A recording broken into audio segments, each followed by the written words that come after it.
അതുകൊണ്ട് ഒരു കാരണവശാൽ നിങ്ങളെ പത്രാസ് കാണിച്ചിട്ടുള്ള മാല ഇട്ട് പോക്ക് വേണ്ടെന്നാ പറയുന്നത്. ഇനി ഇട്ട് പോകുന്നുണ്ടേ നിങ്ങളെ ഇഷ്ടം. വന്ന് പരാതി കൊടുത്തേ നമുക്കൊന്നും ആക്ഷൻ എടുക്കാൻ പറ്റില്ല.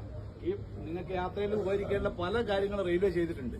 നിങ്ങൾക്ക് എന്തെങ്കിലും ഒരു ആവശ്യം ഉണ്ടെങ്കിൽ സ്വർണത്തിന്റെ വില ഇങ്ങനെ കൂടുമ്പോൾ തലശ്ശേരി പോലീസ് തന്നിട്ടുള്ള ഒരു അവയർനെസ് ക്ലാസ് ആണ്. ഇത് എല്ലാവർക്കും ഉപകാരപ്പെടും. മറ്റത് പ്രദർശിപ്പിക്കല്, ഫോട്ടോ എടുക്കല്. കഴിഞ്ഞ ആഴ്ച മലബാർ എക്സ്പ്രസിൽ 70 വയസ്സുള്ള ഒരു അമ്മമ്മേനാണ് ഒരു സ്കൂൾ മാഷ് പീഡിപ്പിച്ചത്.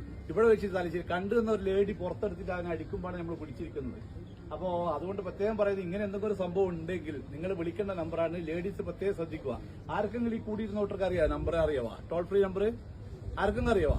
വളരെ മോശം തോന്നുന്നത് 130. നമ്മൾ ദിവസവും തലശ്ശേരിന്നോ എല്ലാ സ്റ്റേഷനും ക്ലാസ് എടുത്തിട്ടാ വിടുന്ന എല്ലാവരും. 139 എന്ന ടോൾ ഫ്രീ നമ്പറാണ്. ഡൽഹി 139, ഡൽഹിയിലായാലും രാജസ്ഥാനിലും യു പിയിലായാലും ചെന്നൈയിലായാലും തലശ്ശേരിയായാലും മംഗലാപുരത്തായാലും ബാംഗ്ലൂരായാലും എവിടുന്നും ഫ്രീ നമ്പറാണ്. നിങ്ങൾക്ക് ഫ്രീ ആയിട്ട് വിളിക്കുക. എമർജൻസി ആയിട്ട് നമ്മൾ അടുത്ത സ്റ്റേഷനിലേക്ക് എത്തും. പക്ഷേ എങ്കിൽ അനാവശ്യമായിട്ട് എന്റെ ഷൂ പോയി, എന്റെ പഴയ ഡ്രസ്സ് പോയി എന്നിട്ട് ഒരു കാരണവശാലും വിളിക്കാൻ പാടില്ല. പല കുടുംബരും ഇപ്പൊ അങ്ങനെയാണ് പ്രവണതയുള്ളത്. അങ്ങനെ വിളിക്കുന്നുണ്ട്. അങ്ങനെ വിളിച്ചു കഴിഞ്ഞാൽ എന്താ പ്രശ്നം ചോദിച്ചാൽ നിങ്ങൾക്ക് 3ാമത്തെ പ്രാവശ്യം നമ്പർ ബ്ലോക്കായി പോകും. പിന്നെ 4ാമത്തെ പ്രാവശ്യം നിങ്ങൾ ഉച്ചവരെ ഉടവരെ പോകുമ്പോൾ നിങ്ങൾക്ക് നെഞ്ചുവേദനയോ ഏതെങ്കിലും അത്യാവശ്യ കാര്യങ്ങൾ എന്തെങ്കിലും അനുഭവപ്പെട്ടാൽ നിങ്ങൾക്ക് വിളിച്ചാൽ കിട്ടില്ല. അങ്ങനെയുള്ള അനുഭവങ്ങൾ യാത്രക്കാർക്കുണ്ട്. അതുകൊണ്ട് റെയിൽവേ ചെയ്യുന്ന